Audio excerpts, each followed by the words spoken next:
Hello and welcome to the B&B show. My name is Brandon. This guy over here is Brendan. That's Seahawks, Brendan Nelson to you, if you were. It's good to have you back in the house here today after a kind of I'm going to call it somewhat action-packed day. We didn't get a lot of our talks doing stuff, but everybody was very keenly eyed onto what was going down. How are you doing, Brendan?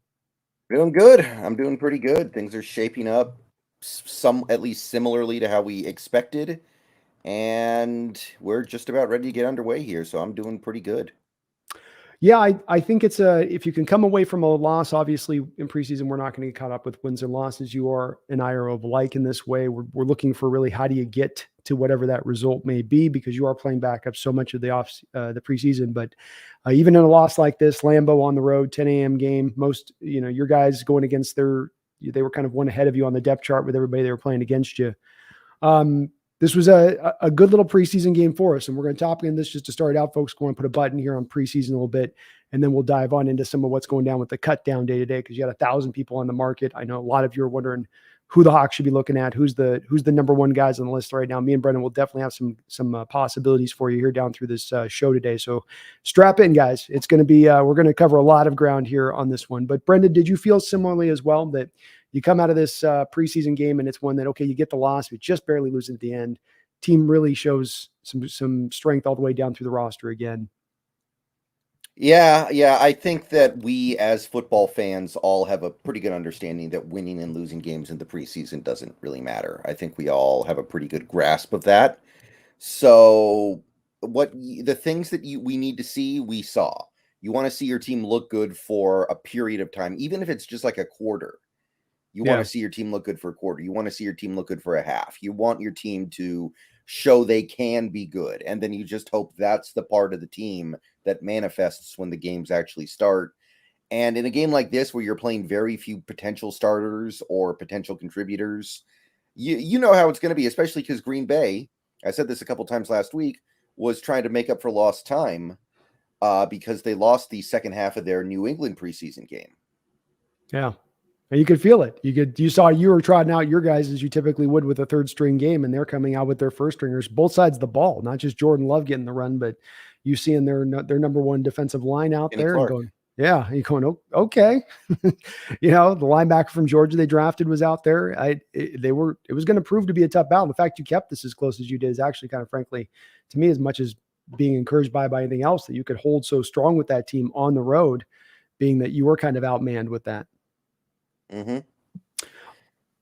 I wanted to ask you one quick question. One question I think we got to wonder about as we came in this preseason and from this game, I think would be kind of a microcosm of going one way or the other with it. I felt a lot better about the ability to stop the run, which I think Brendan is as high as people are on the offense and the offense and being productive. I think they're also a little bit reticent when it comes to the defensive line and being able to hold up against the run. Is this going to be something that sinks this team as much as the offense will take us to the heights? And it felt like to me through all three of these preseason games, the team was pretty good in stopping the run overall. It wasn't perfect, but it was certainly improved over last year. I think they had 164 yards in the rushing attack throughout the course of this game, but I myself don't find myself concerned with that. How about yourself? Yeah, it's so hard to judge when you look at who's out there. Even if it's good, you don't know if that really means anything. But overall, throughout this whole preseason, I feel like the run defense has been fine. And I believe that in the modern NFL, it's really hard for a run defense to derail a season. It has to be really bad. It has to be one of the worst in the league, like bottom 3, bottom 4. So you can have a below average run defense or an average run defense. I think that's okay. I've seen teams that are not really good at stopping the run win anyway because they make it not matter by being good at everything else. Those other things that you can be good at in the NFL these days are just more important. So I think the run defense that we saw in the preseason is good enough. And remember, we didn't get to see any Bobby Wagner. We didn't get to see any Jamal Adams. We didn't get to see any, not that he really affects the run defense, but Quandre Diggs.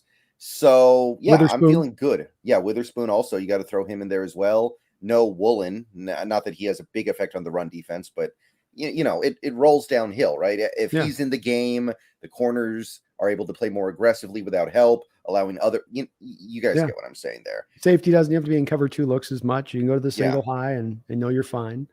Mm-hmm. So yeah, I'm feeling fine about this run defense right now, personally. I'm gonna have to see it in a real game. Maybe I'll feel differently in a couple weeks, but right now I think it's fine. It definitely, like to your point, you didn't have the front line guys in, and it did take them 45 attempts, Brendan, to get up to that yards in this game. So you come out the other end of it. My feeling was, if I come out the other end of a game as a defense and I've held them to 3.6 yards per carry, and their number one rusher by average yards per attempt is a quarterback, I'm going to feel pretty good about what I did as far as stopping the run in that game. And this was consistent through all three of these aspects of things. All three of these preseason games. Offensively, we got to see a little bit more of a run of Drew Lock in this game. Which was good to see. He needed some time out there, Brendan. Would have loved to have even seen him in the 2-minute drive. I know you want to give Holton another splash in there, but I got to feel like maybe Drew could have brought you back. You would have gotten a little bit of a feel for his ability kind of in crunch time there to get a feel for him. That's hard to kind of get those opportunities. What was your stance on his performance? I thought he played fine. I'm not going to go over the top with it. He did throw a ball that should have been a pick six all day. Absolutely 100% should have gone the other way for 6. But overall, I think the thing to really come away with from this preseason is how good a job he's doing getting the ball out quickly. He's getting pressured routinely, because especially early in that game, and I'm not saying the offense was playing well, it wasn't, but he was getting pressured very quickly because they had their starters in against our backup offensive line, and he was finding ways to get the ball out. He was finding ways to at least give his guys a chance, and I was impressed by that. There were a couple plays where he was so in a rush to get the ball out, he didn't notice that he had a big play developing. Like, I think there was one play where Cade Johnson had a long touchdown, but Drew never even had a chance to look that way because he was already in check down mode on, I think it was a 3rd down, and we ended up punting. So you don't love to see that, but that's probably better than actually throwing interceptions. So I'd say he played fine. I'm not going to say he played great or anything, but I feel better about Drew Lock being the backup quarterback now than I did before the preseason started. I would put it like that. I think that's a fair way of putting it. And I agree with you. Don't think you can go over the top on this or even go up into the range of being, oh man, is this a guy that should maybe push with Geno? Geno's your starter here. And he had the play, to your point on that as well, on the interception throw, watching the All-22 last night. There was a crosser coming across the other side of the field there on that play that was wide open from the moment it hit the hash to where it was, ending up. And he just never looked at it. He got laser locked in there. And that's what sometimes happens is he gets deciding something pre-snap and what he's going to do, and doesn't react as much in the moment to then changing as he needs to change, which is just, he's got a lot of good he brings. And he showed you that too on the other side of it through this preseason, including throwing a really nice ball, Brendan. I mean, he can be at times pinpoint while putting a little bit of velocity on it, which is hard to do for quarterbacks, those layered kind of throws in there. And he does them almost effortlessly at times, which is very, very impressive. It was uphill battle, as we talked about, on both lines of scrimmage, because you got the starters against your twos, the twos trying to hold on for dear life. I don't know if we could take a lot from that, like you said, on either side of the ball because of that. But, maybe let's look a little bit more deeper into the individual performances here on both of these lines of scrimmage. Olu looked okay to me, going back and revisiting him. There was some good, some bad, but it was more rookie flashes, and you do go firmly to Evan Brown being your starter now, do you not, on the heels of this, where he's at in preseason, just in that battle? Oh yeah, there's not much of a decision to make there, and I think it has as much to do with the fact that Oluwatimi just didn't get really a chance to play as anything else. Hard to miss a couple weeks of training camp and practice and a preseason game and end up winning the job. I don't think Olu looked that good against Green Bay, but it is his first game back from an injury, so that's not even really an indictment of him on my part. But I think that he's making his way forward. He's making his way forward, and I got no problem with Evan Brown starting. I think he deserves to start based off how he played last time he was playing center. And again, he's going up against a lot of Packer starters, guys like Kenny Clark, a really, really good player that's getting thrown in the deep end here. And I don't think he played terribly. He just looked like he didn't know where he was supposed to be on a couple plays where he was trying to play in space, which is obviously a big part of making this work with him, because he's a guy who didn't test well, but somehow still manages to play well in space. But again, first game back from an injury. I don't think we need to make a big deal out of it. No, I agree with your full assessment on it. And let's see where this is as the season goes along and he gets more of a chance to, go through the year and play a little bit more, maybe get more comfortable in there and maybe really truly at that point push Evan Brown. As you said, it's hard when you miss training camp. I think it's probably especially hard when you're a rookie missing that time. I mean, that's where it becomes vital for you to be in there and having those reps so that you can keep yourself rounded out. And he was pushing Evan as a starter reps at the start of camp before the injury went down. Mhm. There wasn't really much of anything else to talk about, I don't think, on that offensive line. I've talked enough about Stone Forsythe and Jay Curhan to where I think we know they kind of are, what they are. Forsythe I didn't notice him in any viscerally gross way in this game. He didn't give up anything major, but he's a hang on kind of guy there. If you're having him in, you're just holding on for dear life a little bit. Bradford was fun. Yeah. I mean, he's fun. Did you see the PFF progression of his grade from week 1 to week 3? It's way up there. No, his PFF grade was great in this game. It's like the reverse M. Night Shyamalan Rotten Tomatoes chart. It's like that, but the exact opposite. He's getting ready to make his 6th Sense. He just did his signs. Now he's getting ready to do his 6th Sense. Yeah, exactly. So, hey, good for him. Good for him. We may need him at some point this year. Phil Haynes is not the most durable guy. He might just have to go out there and play. He might. I'll tell you too, Damian Lewis is a good little mauler in there for us as a guard, but I'll tell you what, this guy just clobbers people in there. It's not technically sound. It's not how a coach would draw it up to be done all the time. And he does have some of those. That's where the failure grades come in, but there's no denying that guy's got kind of a little bit of a different layer of power that he brings to the table for his upside into the future. Is there, Brendan? I mean, he had a couple of just pancakes he's got that nasty, like kind of that angry play with the chip kind of mentality too from the interior lineman position. Now, I'm not just going to do my job. I'm going to finish you to the whistle. Yeah, there's definitely something good there. There's definitely, there's one guy in my Discord called him like the Anthony Richardson of right guards, which I know sounds really weird, but in this idea of like he's really, really not ready to play football now, but there's a lot of exciting potential there.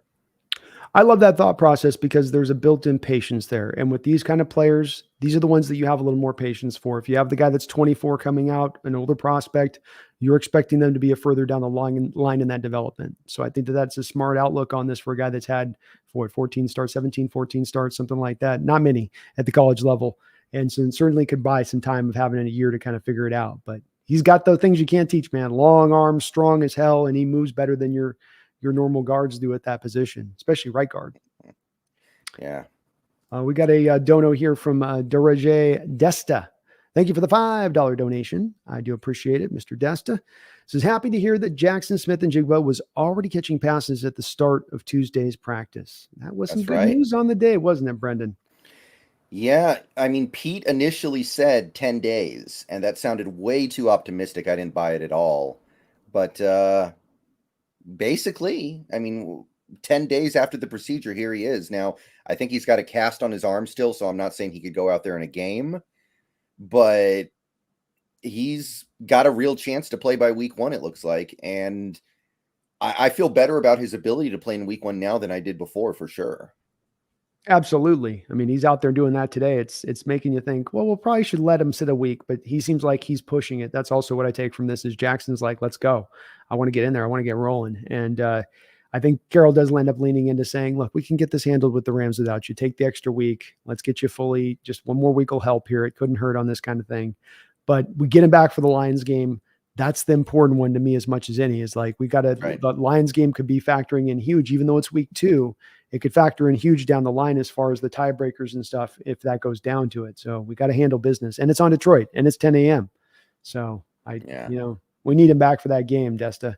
But thank you, man, for the $5 donation. And yeah, he looked good, man. He was out there catching passes confidently with the cast on his arm. Didn't look inhibited. He wasn't out there like doing like one-handed catches. Guys will go on sub practice, Brendan. He was sticking and somebody was firing in some passes. Like if I'm the quarterback, they're like, hey, just puff it in there. What are you doing? Well, coach, yeah. I know you got a hose, Drew. Soften it up.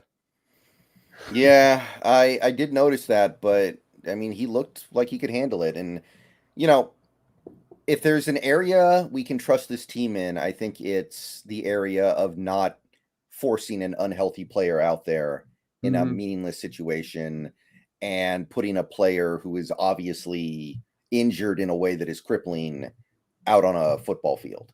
I mean, I guess we kind of did that in Super Bowl 49 with Cam, who had tore his Achilles or whatever, but was still playing. What was it? What was it he had? On the last day of practice, the last play of practice before the Super Bowl.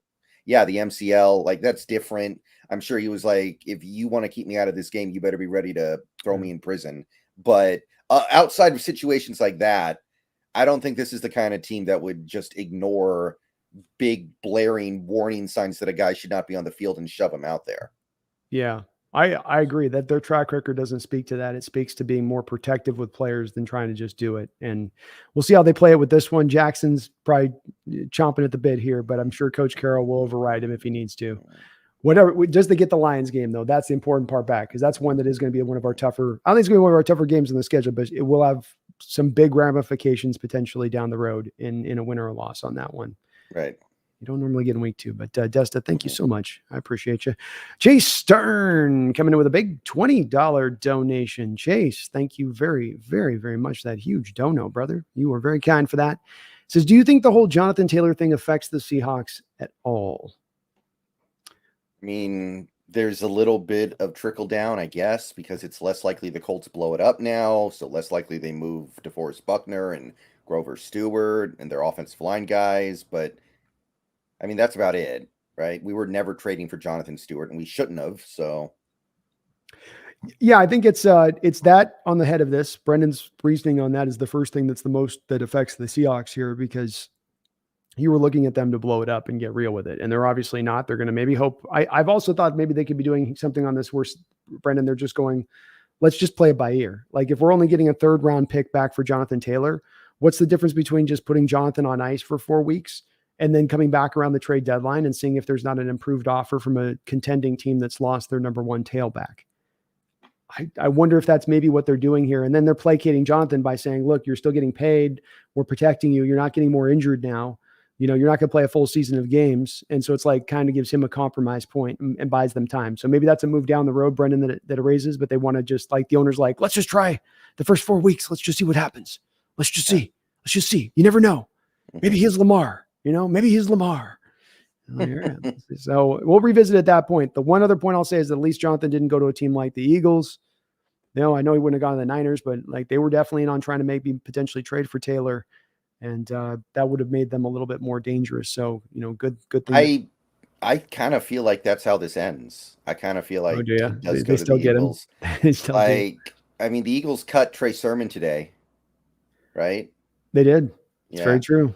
And we know apparently Rashad Penny doesn't look right. So at that point, they actually kind of have a need. So I kind of feel like that's how this ends. But I don't know. I mean, anything can happen when Jim Irsay's involved. So maybe he just sits on the bench the whole season. Yeah, it could be that he's just like, no, to hell with him. He's not going to force my hand. Some of these owners, it becomes a battle of egos, and it's the principle stuff rather than the thing that remains on this to me, Brendan, is this.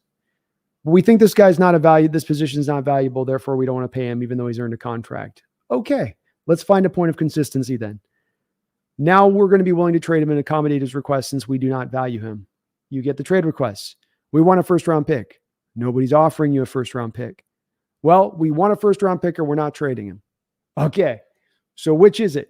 The running back position matters because Christian McCaffrey went last year for a 2nd, 3rd, and 4th. He didn't go for a 1. Maybe that you can go, well, buy the Jimmy Johnson. If you want to be an a-hole, you can go, would you buy the Jimmy Johnson chart? That's technically a 1st-round. Yeah, I shot. He didn't go for a 1st-round pick. And Jonathan Taylor is likewise not going to go for 1 either because that's the value of the running back position, something the Colts have already acknowledged here. But Brendan, they're being a little weird with this. They're trying to have it both ways. They're cake and eat it too. We don't, but we do. Yes, but no. Have the stones to sit by your principles if you're the general manager. You don't want to pay the guy? Fine. Then sit by your principles and move him. I think this is where the running backs have a little bit of an argument to be made at times about, we're kind of getting done a little dirty here on this stuff. It's not full on collusion, Brendan, but it's a little dirty. Yeah. I mean, part of the problem with it too, the thing you're talking about is he requested a trade and it's, very clearly that the ball is in, you have the advantage if you're approaching the Colts because he's already made it clear he doesn't want to be there anymore. I don't think that was the case with McCaffrey, right? They just traded McCaffrey because it was time to trade McCaffrey. That's right. Exactly. And once a guy does indicate that, you're not getting maximum value back from him. If in any case, if they've gotten to the point of, It's one of the incredible things about getting the Wilson deal done is that you have a pretty much open announcement of a trade a year ahead of time, and they were still able to get the returns they were. If a player signals, I don't want to play anymore, and I might not ever play another down for this team again, or if I do, I ain't giving full effort, well, your value goes down there, because why should somebody give you the maximum value at that point? They know you're going to eventually give them away. Yeah, unless you're the Cincinnati Bengals trading Carson Palmer for some reason, the Raiders give you 2 first-round picks and then use him for 8 games. Well, two dysfunctional organizations having that happen, it's like incestuousness, and what comes out of it. You're not who can predict at that point what is going to be the fruits of that, Yeah. Real quick here, it doesn't show up on StreamYard, but Eric Tams just gifted 5 memberships on my side. So thank you, Eric Tams. Let's go. And congratulations to Asum Panda, Uber XMC, Joshua Uu, Mike Smith, and TJ Singh. Let's go. Hell yeah. That's good stuff right there. Nicely. Thank you very much for that. Very kind of you on that end of it. Who was that? Let's give him a shout. Eric Tams. Eric Tams, you the mans. Thank you, Chase, for the $20 donation again as well on my side of this. We'll keep rolling on through here. John, thank you for a $5. Says, how do you hope you feel? I think you mean, how do you feel? Hope you feel about their 2-man. Yeah, you're not going to get me and Brennan happy about this one. How's you liking those 2-man fronts, Brennan? Huh? You liking that? Huh? You digging that stuff? Can, in pure passing situations, you can do it, but that should be about it, right? Like, if you know the other team has to pass, if it's 3rd and 13 or 2nd and 22, then sure, makes some sense. But other than that, it just gets you in trouble. Well, the question I'd ask you as a follow-up to you is, are they running it that way? Are they running? Not right now. Hopefully they end up running it that way.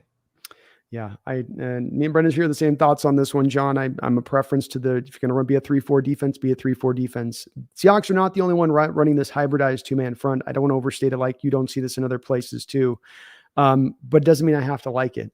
And it doesn't mean that I can't still feel like coaches are just overthinking themselves here. Like, they're thinking they're being so creative and then we move this guy here and then we move that guy there. It's one of those things where you're like 15 steps down the line in your point of brilliance, but you never started up at the one point of the initial spot where you're taking this defensive lineman and moving him way inside and this outside linebacker and putting him into a wide 9 technique. And there's this massive natural space that is now created every snap, just naturally there, that you have to overcome. And there are, like you say, maybe some benefits from a blitz angle or bringing guys from different angles, doing different creative things. But the problem remains in those kind of fronts. And I don't think I've yet seen really a defense consistently rocking those 2-man fronts that are going out there and stopping the run and getting it done on the back of it. So I'm not a fan, John. I'm actually pretty perturbed by it that they're still running it so much, but it doesn't look like it's going anywhere anytime soon. Drew's vision just doesn't seem good.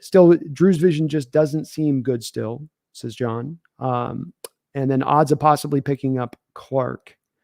I think Brendan was kind of intimating this a little bit with your evaluation of feeling good about it, but not great about the performance. Is that fair?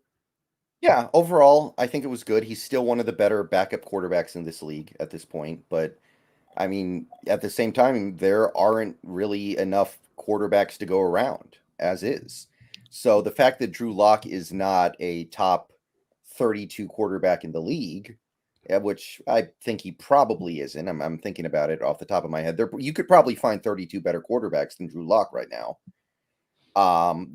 Then he's supposed to be a backup, and that's what he is. So you're not going to get perfect stuff out of him, but you are getting a guy who is actually a little better at using his legs than I thought, a guy who is getting the ball out of his hands quickly at the least, and does have a big arm. There are upsides that you have to embrace. Yeah, and I think it's his he's predetermined a little bit in his nature of what he wants to do. He wants to be very smart pre-snap and then have everything kind of play out that way post-snap. And that's not the NFL world. And you're going to get tricked and fooled. And then you got to react on your feet a little bit properly. When he is right and when he is wrong and he makes the correct read to go to it, I mean, he's got a great arm and he's very accurate. So there's a lot he brings. Brendan mentioned the mobility. There's a lot he brings to the table. And this is a guy who is capable of having a Geno Smith ascent. There's a keen difference between Geno Smith and Drew Lock, and that's that Drew Lock is 2 years removed from getting his starting opportunity in Denver. Geno Smith was 10 years removed of getting his starting opportunity with the New York Jets. So it's not apples for apples to expect Drew to be at Geno's level at this point. We got to maybe give him time to see if he can develop in that way. Quarterbacks do develop. he does look like he's stepping forward. He's playing better this year in the preseason overall than he played last year. Absent that one throw that Brendan mentioned, he was good across the board. There was not one more interceptable worthy pass or almost a fumble. He was very clean through the rest of his game. So I'm encouraged by what I see, and I feel fine with him coming off the bench. If we need him for 5 games, I'm not going to say the season's over with. Right. I'm not going to say, well, it's done. I'm going to say, well, he can still stay in this. He can get you 3-2 through these games. Last spot, odds of possibly picking up Jared Clark. That was a very, very highly. I thought Danny Shelton, with all the Husky love in my chat today, Brendan, was going to be the one that everyone was speaking about, but it turned out it was instead Jared Clark, Coastal Carolina. We're going to need to do something because right now we got 6 defensive linemen on the roster, and I think 2 of them are going to go on short-term IR. Yeah, I'm trying to figure out what exactly the plan is there too, John, with defensive linemen. I'm still remaining in that spot if we need some more help here. Cameron Young didn't play 1 snap, but right now he's due to be your backup game 1 to Jaron Reed as it currently stands, unless you're planning on rocking some of these other guys on Draymond Jones as a nose tackle or something. I don't know at this point if they've got something in mind. It's odd to me a bit, to be honest with you. Jared Clark was fun. Me and Brendan took a close look at him. Former, I think, tight end, gained like 75 pounds in his time in college. Fan. I loved him. Yeah, he was fun. He's very raw. He's not your just quintessential take on 2 defenders and hold the point of attack and root down, and you're going to get a quintessential nose tackle type there. He's got the size to do it and eventually get in that point, but he was more of a man on fire a little bit in college and just trying to penetrate and get in the backfield and cause a ruckus. But he's really big, really long. He's got an interesting skill set, but probably raw is one of the reasons why I'd say he probably was cut today. Yeah. I would not be against taking a flyer on that. I guess the issue is that if he is raw and we need somebody right now, that's not such a great mix. That's where I have a little bit of reticence to think that this is going to happen with Jared Clark, Brendan, is because if he was more refined, what they're needing right now is more certainty here, right? They've got the Cameron Young. He's raw. We don't know what we're going to get, but we like the upside on him guy on the roster for the nose tackle position. You need the true backup to Jaron Reed that can actually rotate in on those snaps and be strong as a run defender. And this has been my thing with some of the names I've seen released. I know we're in the Packers right now. We'll be dipping into more of this kind of at the end of this, but the thing I've seen of the names that have been initially released here of the guys cut today, defensive line wise, who could help out as a nose tackle, I've not been very overwhelmed by the names. Clark would be a guy I'd be open to, John. I like him, and I did like his tape too, but just how raw he is, he's not ready. He's not. What we need right now is a guy ready to get on the field, be a run stuffer. No pass rush, fine. Don't need any of that. Give me 0 of that. Zero. Give me a negative of that. Just be a run stuffer. But we need that. And that's what Jared is, as raw and talented as he is, does not yet provide that certainty. So even Danny Shelton, he's bounced around so much. Nobody seems to really want him for past the bare minimum amount of time they have to keep him wherever he does go. Are you a Danny Shelton guy? You know more probably about him than I do, being that you've been tracking the Huskies for years with it. Well, at this point, beggars can't really be choosers, can they? So the problem is if you bring him in, you have to guarantee him his whole salary for the year, even if you cut him after like 3 games. So remember in 2018, we had a defensive tackle. I think his name might have been Sullivan, who we signed in the offseason. He started week 1 and then we cut him, but we had to pay him the whole year. And that was a very weird thing. We had him for 1 game. He played a little bit and then we cut him. And I think he went to the Vikings and played the whole season for them, but we still had to pay him for the whole year. He played pretty good for the Vikings that year too, didn't he? I think so. Yeah. So when you're talking about signing a veteran, you have to guarantee them the whole year's salary if you're going to have them by week 1. That's the way it works, I think. So we come back to my bottom line on this, Brendan, is I think they want to make a grander swing here than that. Than a Danny Shelton, they take a risk on for a full year's of salary. He's on the roster after week 1. They can come back around to a Shelton type to me after week 1, because if they are on the roster after week 1, it's not guaranteed. So even if it's a veteran now, if it's in week 2 that you sign him, as long as they're not on the roster after week 1, like that guy was, you can technically have a guy that you get. And if something happens, you got to release him. You can release him for something else, like if he got injured, for instance, or whatever. So that does open up to that. But I still say with this, Brendan, I know this is kind of no, I don't want it was more of a, for the back end of the shows, we're talking about the stuff, but I still feel like my gut instinct on this is I'd love to know where you are with it. John's looking to go a little bit bigger than this. I'm not saying it's big time first round pick swing here. Okay. But a guy that is going to bring more than this when he does make that move, be it now or just before the trade deadline. I feel like that's where we're headed. Yeah, I agree. Yeah. I think that we're going to need to do something like that, especially if we start the season well. And it feels like, okay, we're good, but how do we get to great? Yeah. I maintain I'm against taking a big swing like the Chris Jones thing. I am actually personally against that because mainly because to me, even if we added Chris Jones, I don't think we're better than the Eagles. And if we're going to make a blockbuster trade like that, I want to come out of it feeling like, okay, we're going to the Super Bowl. And I wouldn't feel that way. But if you want to take a smaller swing, Buckner, Grover Stewart, the Dolphins guy who they weren't able to come to an agreement with, Wilkins, I think, Christian Wilkins. Yeah. Apparently not on the trade market, but they say that until he is. So I feel like that's probably the way that this goes. Yeah. And I'm okay with that. I'm okay if they wait on this where they're looking at these releases today. There isn't a guy, Hankins, for instance, with the Dallas Cowboys. I was thinking maybe, he'll be one of those back end guys they could cut. But there wasn't any guys to me that really jumped out. And Lawrence with Cardinals, you go look at him. He's just another guy. All these guys are kind of Jags down the line. And I think we got to have a little bit more than that, especially for just the run defense. We need the Grover Stewart guy with that run defense that guy could bring in via a trade or an equivalent. So we might have to wait on this one. Might have to hold our butt cheeks on this one for a little while, Brendan, and just strap in with this run defense for a while until they can reinforce the ranks just a little bit. Yeah. Thank you, though, John, for that donation. Green 80, thank you for the $14 donation. I do appreciate you on that as well, Green 80. Good to see you in the chat. It says, team is finalized. So starts the 2023 season. Go Hawks.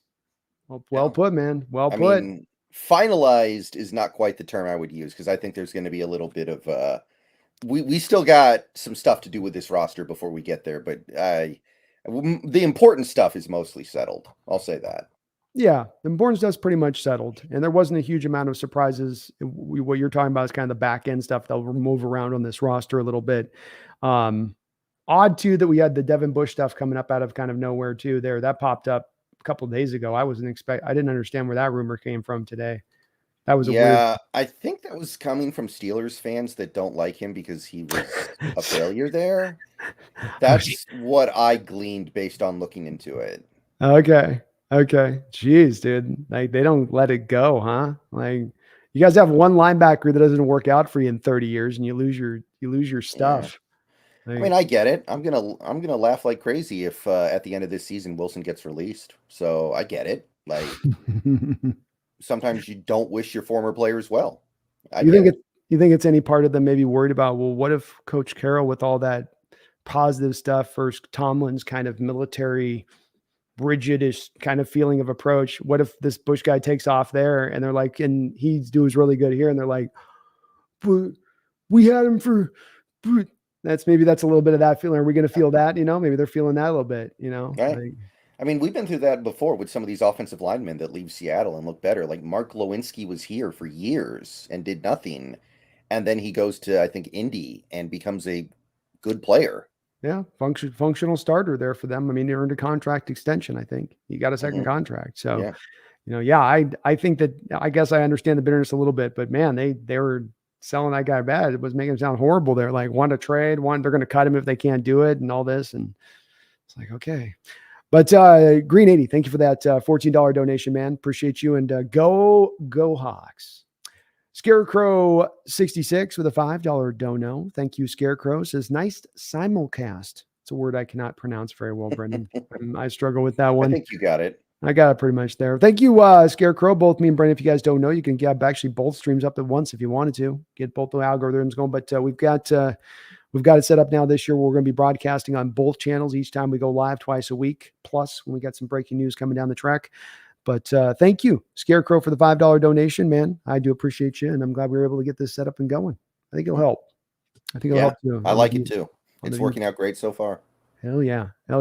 Scarecrow with another $5 on top of that. Thank you for that double donation. Says, am I the only one with both streams open? Doubt it.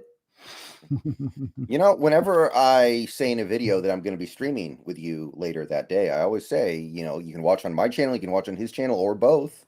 That's it. That's how you can do it, man. Support both. Have them both running. It helps on the algorithm, Scarecrow. So thanks for being on that one, man. Yeah, there are a few different ways you can try to make the YouTube algorithm work for you, and that's definitely one of them. The other Yeah. ones not so. The other ones are just embarrassing and humiliating for the person involved, though. You don't want to do that. Yeah, that can get dark really quickly too. It gets Yeah. dark. It goes from silly and then stupid to dark. It seems to be that's the one, two. Scarecrow, though, thank you for both those donations and also for having the double stream up, getting both of us kicking in on that algo. I appreciate you, man, and I hope you're having a great night, brother. Mr. Nolan's in the house. How you doing, Nolan? With a $5 donation. Says, have you gents had a chance to see which players other teams have released and if they could be possible targets for the Hawks? Thank you both. Oh, appreciate you so much on that one. I'll let Brendan start with this one on his. I'll tell you, it is overwhelming. You got to go through a list of like 1,000 players. ESPN put together the whole list. I think it's the whole list. And it's just like you stare at that list and you're like, man, I'm going to have to go through this list. Probably 70% of the players I'll have never heard of before, trying to find somebody who's actually good. And sometimes it's easy. Sometimes it's like, oh, I know who Danny Shelton is. I know who Jared Clark is. But a lot of the time you're just like, player I've never heard of, player I've never heard of, player I've never heard of. And it's like, I got to do this 1,000 times. Yeah.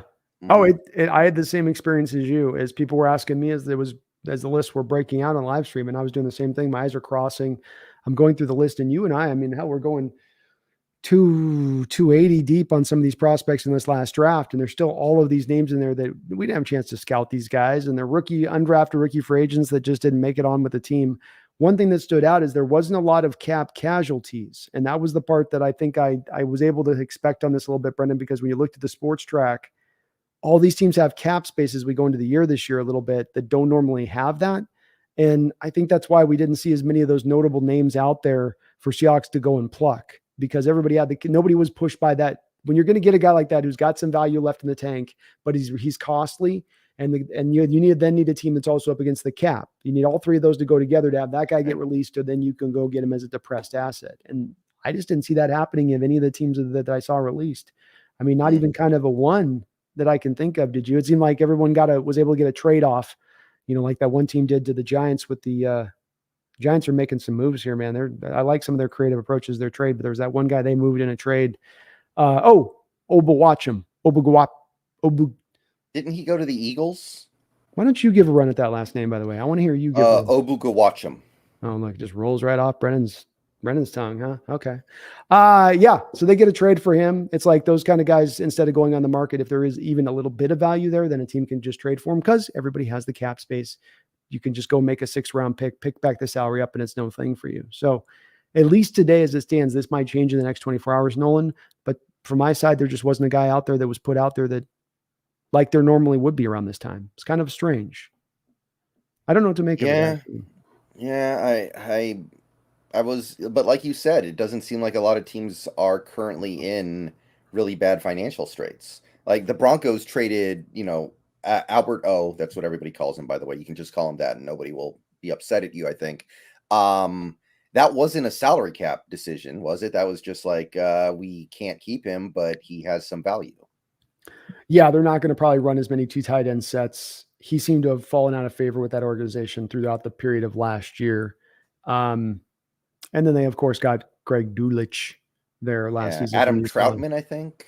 Is that who they signed? Yeah, then they signed him from New Orleans, and that's Payton's guy. That's probably who Payton originally scouted. Funny enough, I take Albert O over Troutman. Troutman's a big mummy walking SOB. Like, he's like Frankenstein out there moving around. He's big and 6'8" and just.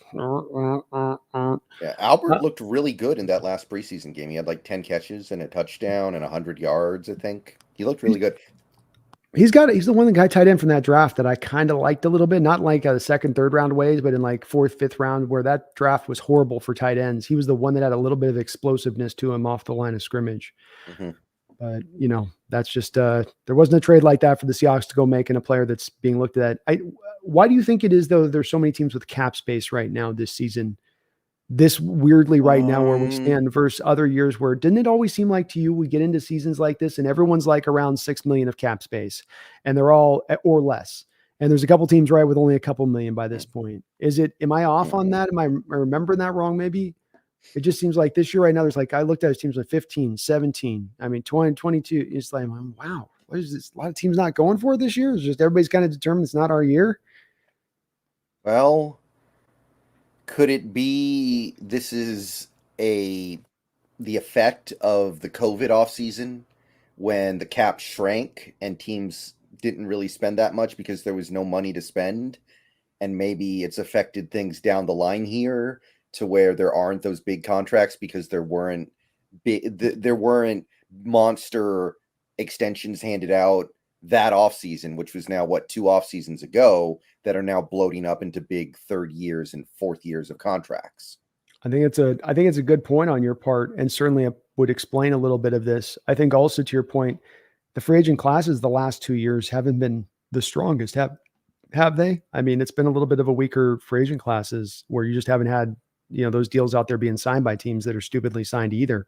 So maybe a bit of both of those two things coming together to allow for this to happen. But it does mean now you have, unfortunately for our Hawks, as this pertains to us, you don't have as much of that flexibility to benefit off of where, well, we're one of the only teams here that's got a little money and nobody else does. So now you get that depressed, cheap asset that actually has a little bit of value to them when they come to your team.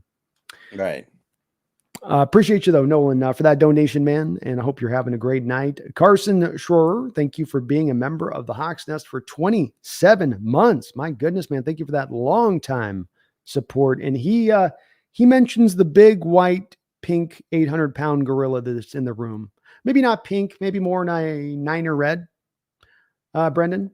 And he says, what do y'all think about the possible Bosa trade from San Francisco to the AFC? This is so much fun to talk about. Saw a rumor swirling today, but we'll have to see how the situation plays out. I love this news. Yeah, I'm enjoying this one. It's pretty obvious it's not going the way the Niners were hoping it was going to go, right? Mm-hmm. Mm-hmm. And I mean, I think we're probably any day now we're going to get an announcement that Bosa will miss week 1, and then it's just kind of a running clock until he gets back. Mm-hmm. So, I mean, they want to pay Ayuk, right? They definitely want to play Ayuk because they paid Debo and now might be regretting it. We'll see. He did not play well last year. Yeah. And he's not likely to get help. They got to be looking at that thinking, is his health going to hold up? Yeah. They already extended McCaffrey. The thing that makes this so weird to me, I know he's asking for a lot of money. I understand that, but they're not paying a quarterback and they won't have to for some years. So this is when you can just go for it and say, okay, fine, we'll pay a ridiculous amount of money to a defensive player and we'll regret it in a few years, but hopefully we'll have a Super Bowl by then. Like, I don't understand how they've let it get to this point. I think this is very, very, I don't know why this is the line in the sand that they're drawing. Like, they paid Eric Armstead, but we're going to draw a line in the sand on Bosa. I don't get it. Well, it's in looking at it from my standpoint, just doing a tiny bit of research with it and this was all very foggy stuff, Brendan. So this is take it with a grain of salt. There's some wonder about whether or not that particular owner is very financially flush. And if you're going to sign a 4-year, $35 million deal, so that's going to come out to $140 million, 4 years. You're probably in the neighborhood of about $100 million guarantees, if not more than that in that deal. In fact, probably about 115-ish would be in guarantees, not bonus. It'd probably be about $80 million bonus and 115, 120 in guarantees. Now, as we know with the rules, that means you got to throw $120 million into escrow the day he signs that deal. I've heard rumors of insider trading type stuff with the potential with I'm allegedly maybe with the Niner owner. And so I don't know if that comes into this. There was the DeForest Buckner situation with this too. And in retrospect, where he was in negotiations with the team. And part of the reason he was moved was not simply just because there was a decision between Armstead and Forrest and they went, well, we'll go with Armstead. It was because Armstead was going to give him a much more viable deal than the one that Buckner was offering or wanting.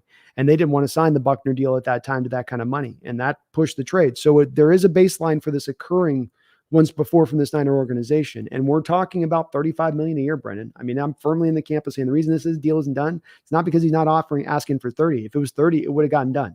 His brother signed for 27.5 3 years ago. Yeah. 30 would have gotten this done. This is about 35. And this is about the Bosa brothers with their father having the same things happen to him that happened with Jamal Adams' dad, a pro wasn't able to really get in and cash in the 80s because they were cold-blooded back then with the players in the 80s. You weren't getting paid, Right. and you're getting body beat to hell. And those fathers taught their sons and taught them well. And just like Joey Bosa held those Chargers right over the barrel the second he could, so will Nick in this situation, and it's wonderful. And it very well could lead to a trade, Brendan. You bring up the Ayuk thing, which I hadn't thought as much about today, but that's a good part of this because it becomes no decision happens in a vacuum.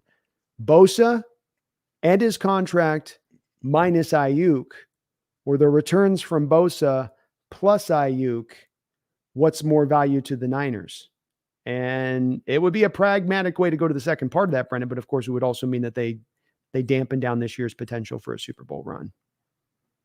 Yeah, and my belief is that as an owner, if your priority is not winning championships, then sell the team. Like, why do you even own the team if you're not going to prioritize winning championships? If you're just going to prioritize money, or you're in a position where you have to prioritize money, you shouldn't own the team. Like Robert Sarver, who owned the Phoenix Suns for years during the Nash era, famously gave away first-round picks, gave them away because he didn't want to pay them.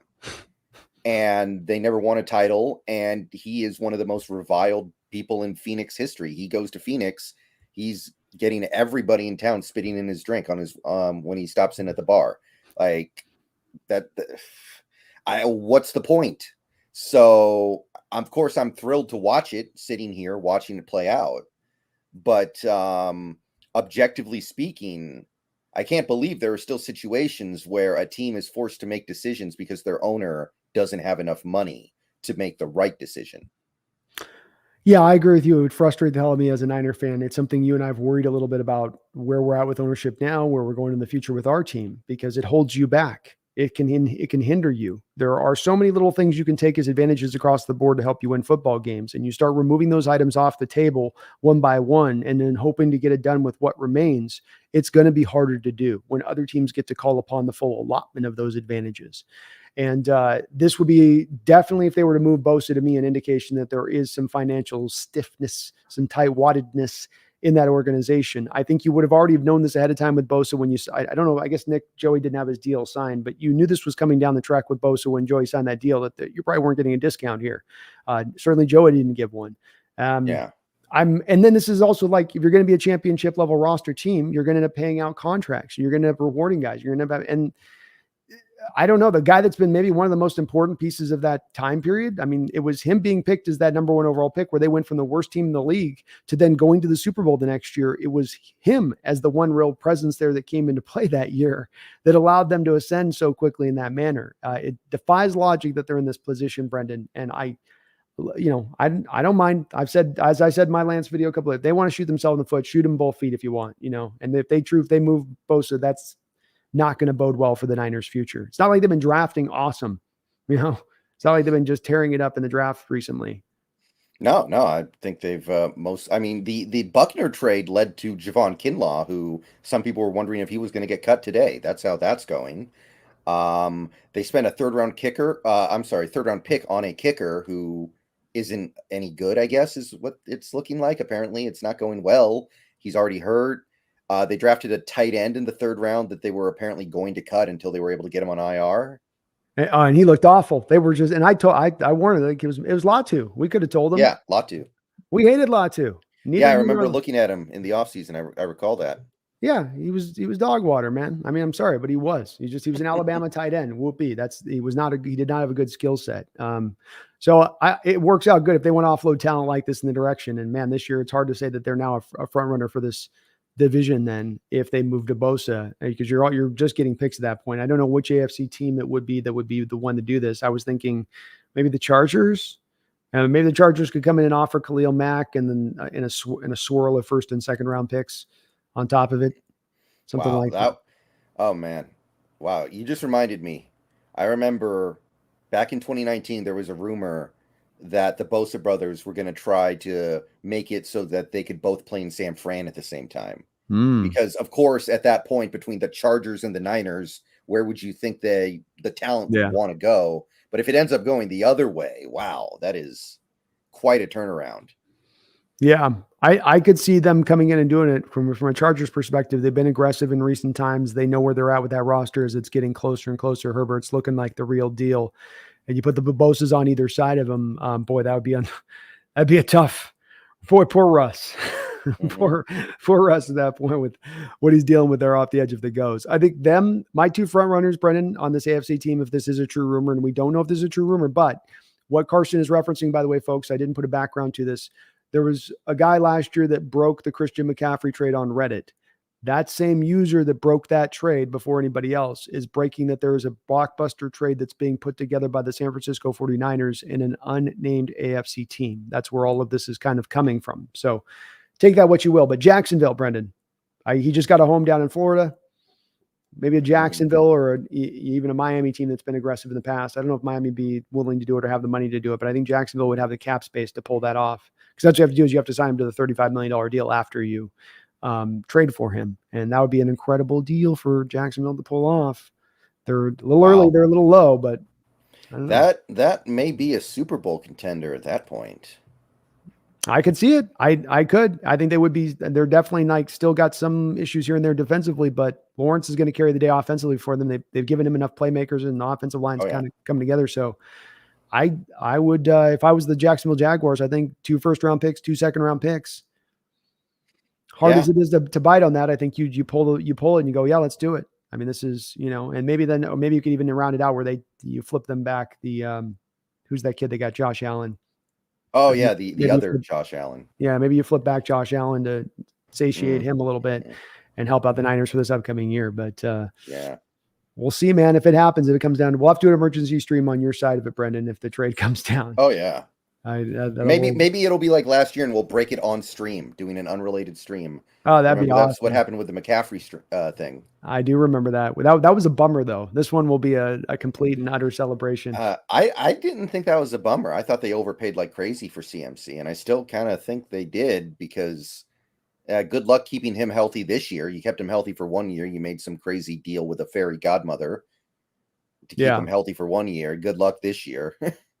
That's true, man. And every year he's usually been banged up, and he's gotten a lot of, the wear and tear in that first 3 years by the Panthers, like 300 carries and 100 catches on top of it, just obscene. And what we've learned about that in the past with running backs is that comes back to that comes back, and you feel that in a major way down the road. So that's a good point with it. I liked it. It was from there at that time, Brendan, with what they were doing, though they had gotten those picks for free with all of the kind of the minority higher compensation part of it that you get in the NFL. And they were just it was like free picks in their back pocket. So to me, it was like, he did kind of help to take that offense up a notch. They were more productive than ever when he was in there and doing what he was doing. But the health part on your side of it is a valid thing. That's a major issue with him because it's just been something he's struggled with throughout his career. He's not the biggest of guys. He is kind of slight. Taker 610, thank you for the $2 donation. Says Chris Jones and Nick Bosa are still unsigned. Indeed, they are both unsigned. Yeah. I mean, the difference is the Chiefs can be fine without Chris Jones. Mm-hmm. They can still score 35 points a game and probably win most games they play.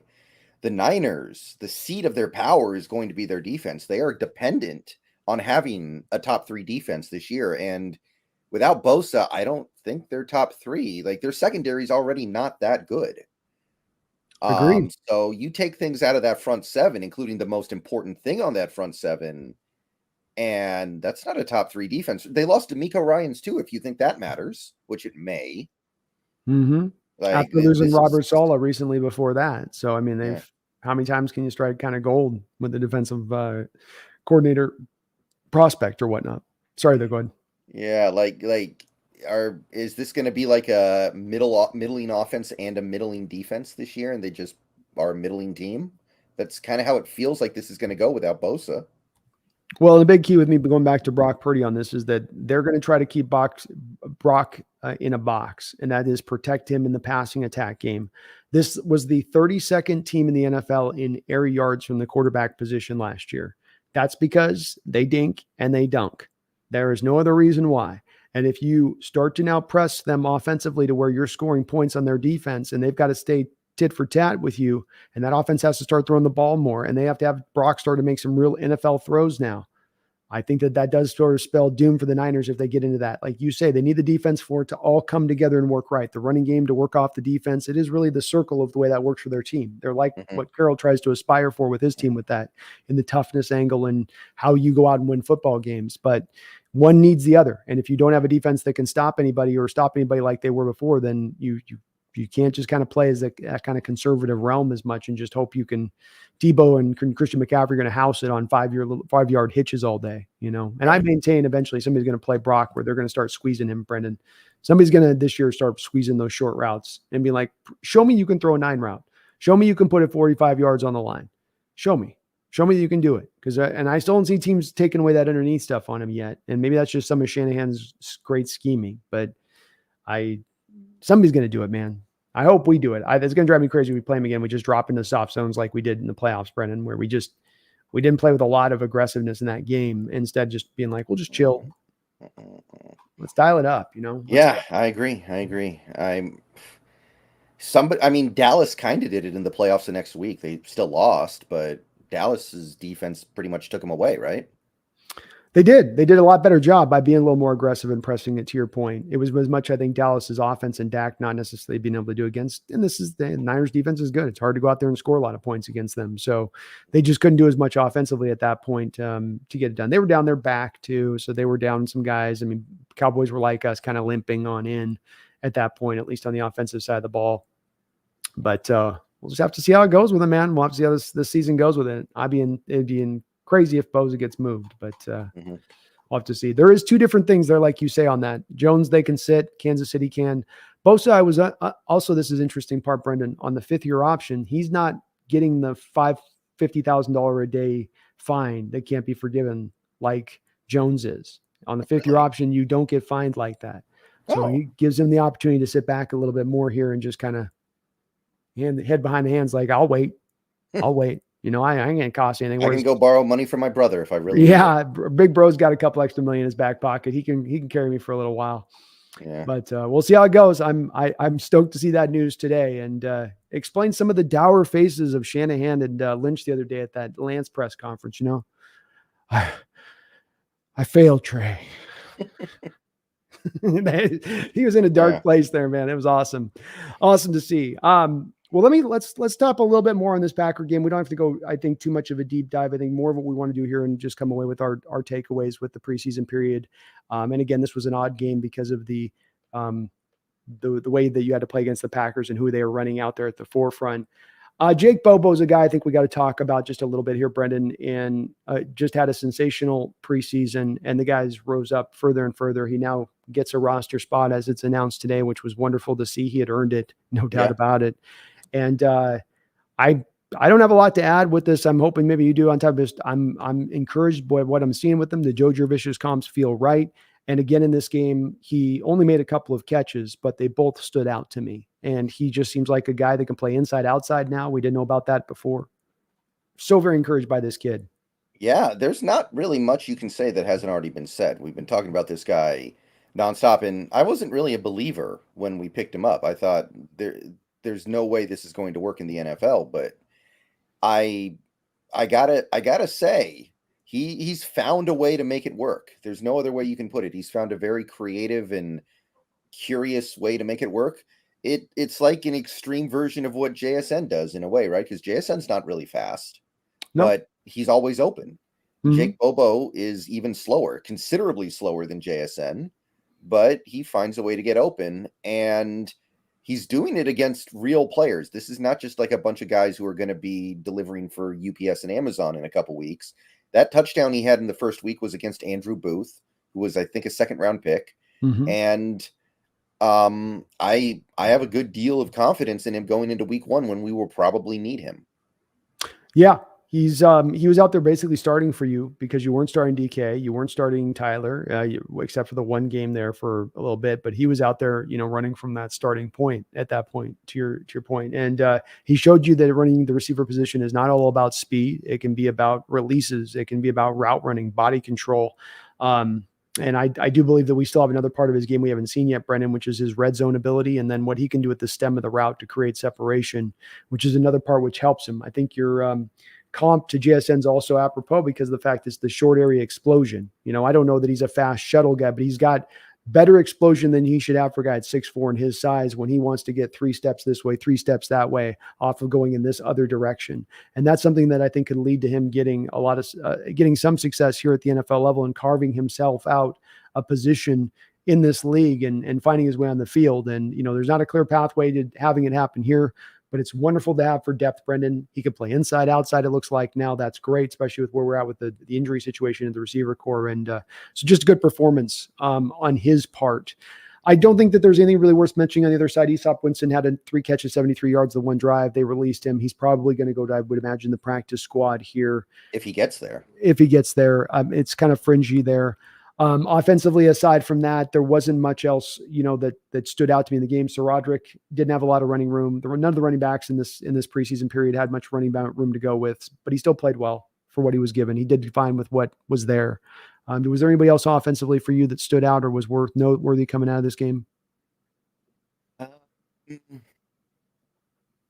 No, I think that covers it pretty good.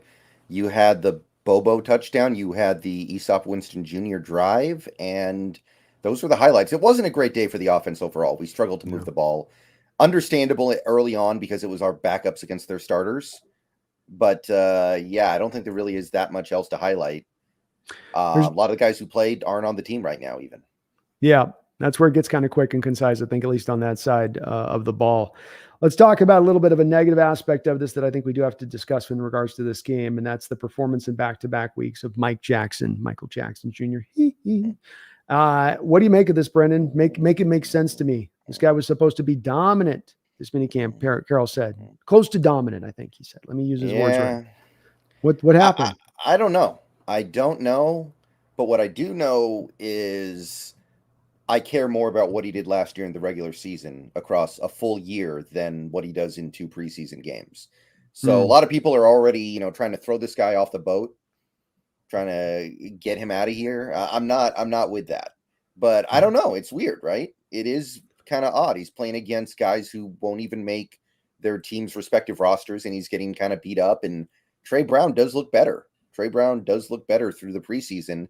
We'll see if the team's final starting lineup decisions reflect that. But I don't know. I think this is kind of the thing where we've had nothing to digest but preseason football for such a long period of time that we're putting too much emphasis on the preseason, forgetting what this guy did last year. Agreed. All the way down the line on this one. I think we have to understand the evaluation, like the Drew Lock, Geno Smith competition last year, is one that takes place over mini camps, through training camp, through the scrimmage game, through the preseason games. And it's all of that combined together that determines what is what, who's cut, who's going to be starting. Trey Brown, indeed, the last 2 weeks has played better. He's a little struggled in the first week. The tackling remains a bit of an issue with Trey Brown, and that's not something that is an issue with Jackson.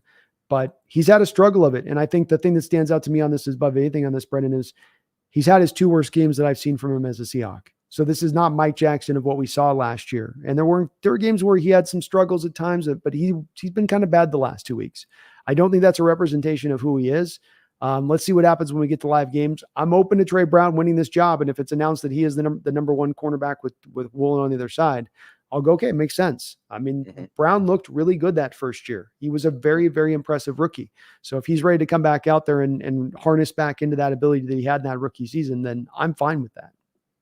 Yeah, he was actually tackling pretty good, by the way, in this preseason overall. I felt like he had a couple nice plays coming up, hitting guys down in the flat, had a couple plays in the backfield, I think, making good tackles. So it's not the worst, but I don't know. That one's tough. At the end of the day, I'm not thinking about it that hard because I feel like both guys are just keeping the spot warm for Witherspoon. But it is weird that Jackson could have been so good in training camp and so bad now. Yeah. I mean, all indications are was working his butt off heading into a contract year. if he goes out and he balls out for two, goes even better than last year, he puts himself in a position to maybe go get a contract. We've seen Shaquille Griffin. We've seen DJ Reed. We've seen these types come through and find a way to get themselves into another well-paid contract beyond what their time here in Seattle, if they can do that. So there's a lot on the line here for Michael Jackson to be better than what he's been this preseason, but I'm not going to come to final determinations on that as well. And yeah, very impressed with Trey Brown. It was more the first game of the preseason where he was really bad in that respect. And PFF didn't like his tackling throughout the preseason at all. Down the line, but it's just something to monitor more than it is to be an impediment from him starting. He's really good in coverage, and he works really well with this defense too, because he's got that innate ability to stay close to a receiver while still stacking the receiver on cover three. So much of cover three with like Jackson is I drop to bail depth and I'm always creating this cushion between me and the receiver so that I'm ensuring I'm staying on top. But if you're a guy like Brown who feel like he can trust his wheels, he can sort of pin that receiver on his back. And he's got that weird thing where he can always kind of stay in front of the receiver, even if the receiver's faster than him, because he just sort of does that move of the little brother move where I'm trying to let me by. Will you just let me, it's a little bit of that going on. So I think he could have an opening to it. Another guy that played really good. Let's talk about this guy. He's got me super stoked. I think do we got a free safety for the future, Brendan? We got something for the future. We got something. Yeah. We might just have it here. Jarek Reed, man. Goodness. He had a good game, I thought. 2 tackles for losses all over the field. A good He was our best player. Very much so. Yeah, I think you could make the argument very much so in this game. And when we looked at him, what was he, a pro day 4-3, 4-4-2, 4-3-7 pro day? Around there. Something I can't remember exactly. It was something better than you would expect for a 6th round pick, I guess, is the right way to put it. That's right. And much faster than anybody at the combine. He's got a gear. He's got an NFL level gear to him. And he showed that he's got that willingness, like Schneider said, to go out there and play with a bit of a chip on his shoulder and be a little bit angry in the way he goes, which is just what you want from a defender. But he was tackling. He was out there in coverage in the preseason, put a stamp on it in this final game, I thought. Playing instinctive on those tackle for losses, coming up there and really, filling the hole, filling his gap, not just kind of coming up willy-nilly. He's a free safety kind of body. Sometimes those guys are a little advert, to having contact and coming up and being real super physical. But he put his nose in there, and I've got some hope with this kid to maybe be a guy that down the road we're looking at it as maybe if as Quandre Diggs gets a little bit older, a guy that can maybe step in for him down the road. Or if he goes down to an injury, I feel at least some confidence that he can fill in and do an adequate job. In a different timeline, we'd be talking about him playing now. We can't really because we've got so much stuff going on at safety. It's true. Yeah. There's a timeline here where we'd be like, we got to get this guy on the field now. Well, if you hadn't signed Quandre Diggs, and, you've gone into this offseason now with it the way it's at. I mean, they probably would have drafted a free safety higher, but there wasn't a lot of free safeties in this draft, so maybe not. And yeah, you're right. To your point, I think that this guy would have been driving people to say, why didn't you start him? Who cares? He's 6th round. He looks good. Let's go. Let's let him roll on this. But he was very impressive in this game. Love what I see from this kid. He's got me very hopeful and just makes already what looks like a strong draft class, Brendan, look kind of ridiculous. Kind of like Tyreek Smith stepping forward from last year's draft class to make that draft class look even more ridiculous. Another guy who balled out this preseason. Where are you standing on Tyreek Smith, the Ohio State product? Better than I would have expected, for sure. Playing the run pretty well, getting a little bit of action in on the quarterback. Today wasn't as good. I mean, this week wasn't as good as the last week, obviously. In fact, I mean, if you think about our defense in this Packers game, how many times did we have great coverage? Packers quarterback drops back, looks. We got all the coverage locked up. And then the QB, whoever it was, just runs for a first down. That happened over and over and over again. So it wasn't a great day for the pass rush, but Tyreek Smith looks like he belongs in the NFL. And for your 5th edge rusher, that's really all you can ask for, I think. It is indeed. And he's got an NFL body. He moves like an NFL edge. He doesn't look like a guy that's like missing length, size, quickness. And a guy who maybe has some hopes for some upside, remembering as well, he's played this well this preseason, Brendan, having not played a whole year the year prior. He's just getting back into football. And so maybe there's a little bit of hope here. He continues to get even a little bit better as we go along. But a lot of people in my chat, maybe in yours as well, had a lot of consternation of the potential of Levi Bell over Smith. Because as I said, and as you said on this, they're not carrying 6 edges. So it was going to be a choice between the two. And it's one where I just think this is a smart choice from their standpoint on it. As good as Levi Bell played, went back and watched Brendan on some all 22 snaps. They tried him inside in the Packer game. They tried. And he Yeah. just he got ramrodded a little bit in there. It That wasn't made me gonna feel work. like we were actually going to keep him. I was like, if we're trying this, we must be like, okay, let's figure out how we can use him because we're going to keep him. But I guess it didn't go well enough. I guess the experiment failed. There was no good tape to go off of, because if you're going to put him there and you go, okay, let's get 20 snaps of him inside and let's see if we get a flash or two in there to give us hope. And he didn't give you those flashes. He was just getting manhandled in there a little bit. And that's unfortunate, but it does mean you can't keep the sixth edge.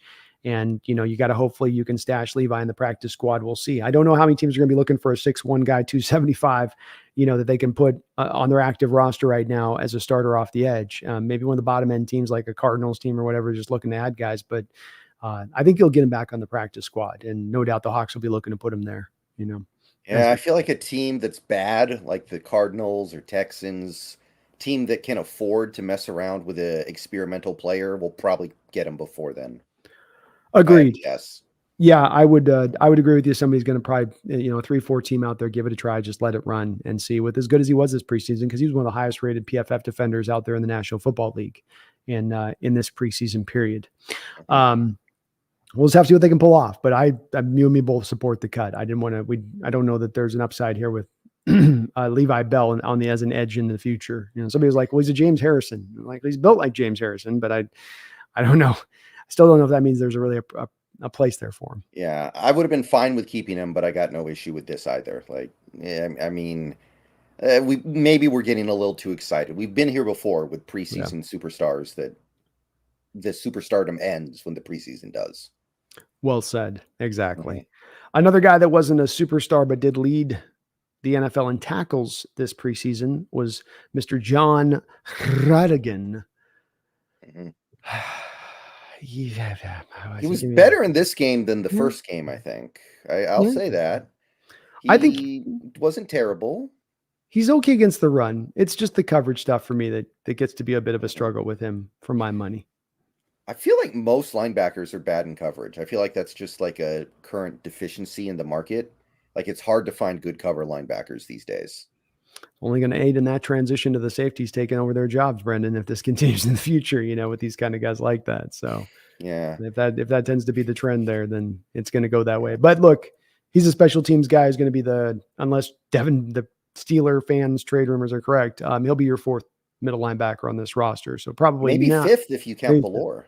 That's true. You think Ballore's getting ahead of it? No. Radigan going to be on the field before Ballore. Well, we played Ballore at linebacker before. I remember.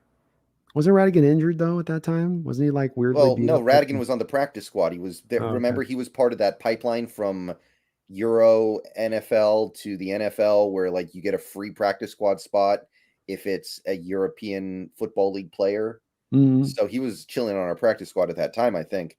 But it wouldn't shock me if we trusted Ballore more than Radigan. But at that point, who cares? If you have that many injuries happening to you at linebacker, you're probably in trouble anyway. Yeah, it's you've got bigger problems at the end of the day. It's a problem, but there's probably a bigger problem going on at that time. Kevin Low Nice, thank you for the $10 donation. I appreciate it, Kevin. He says, I'm trying not to get my hopes up, but I'm loving the news out of San Francisco. Looking better and better. Go Hawks. Yeah. Thank you, Kevin. Appreciate that donation. And dysfunction is always nice to see. And that fan base right now is really wringing their hands over this land situation. And some have their piece with it, and they're, let's go Purdy or let's go Darnold. But others are also like, wait, no, they've messed this situation up. This is bad. This is not a good thing here of what they've done. This isn't a good solution to our issues. And I think they're looking at this year, as you and I have wondered about, the ground underneath the Niners is much more shakier than ever before. It's much more built of sand than it's been built of concrete in the past. And, those sand will fall away and drift out. We'll see if it does come to bloom this year. It still takes a year or two to kind of kick in. But if they move Bosa, Brendan, I don't care what they're getting back in return. I mean, that to me removes them off of being the front runner here for this division, much less the NFC at that point. That guy makes that defense run. Like you said, the defense's runs that team. This to this to this. You take that out, there's not a guy that's out there like Nick Bosa that you're going to get that's even close as a return. Yeah. I think at that point I would definitely have to say we should be better than the Niners. I'm not saying we will be, but we should be at that point. Yeah. If that happens, that'll push me over the edge here a little bit.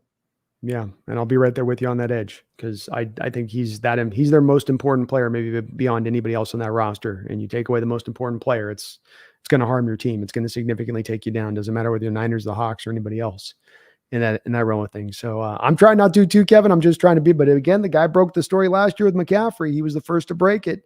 Maybe this guy knows somebody and knows something's going on. And if it's like he says that they've been working on this trade, a blockbuster deal has been in the works for weeks. It gets harder to hold these things under wraps the longer that you're trying to make it a complicated deal work. So that does make it to where now it's likely something gets leaked out. Somebody hears that, wait, they're in the middle of just about getting this deal done with this. This would be the way that would go. We'll just have to see, Kevin. We'll have to see. Mumbles, thank you for the $20 donation, Mumbles. It's good to see you guys in the house. Good to see you too, Mumbles. Says, did you hear Brandon Perna saying that if Locke in the last game threw the ball in a regular game, it would have been taken back as a pick six as a ball, saying it like it was against starters, it would have been picked? He sounds salty. Yeah, I don't really know what he's trying to imply there. Is he saying that if it was like a starting NFL player, he would have picked it off and it was dropped because it was a third string, fourth string cornerback, maybe? And is he saying on that one interceptable worthy throw? Is that what this is a reference to? Is the one throw Locke made in that game? That's the only thing I can think of.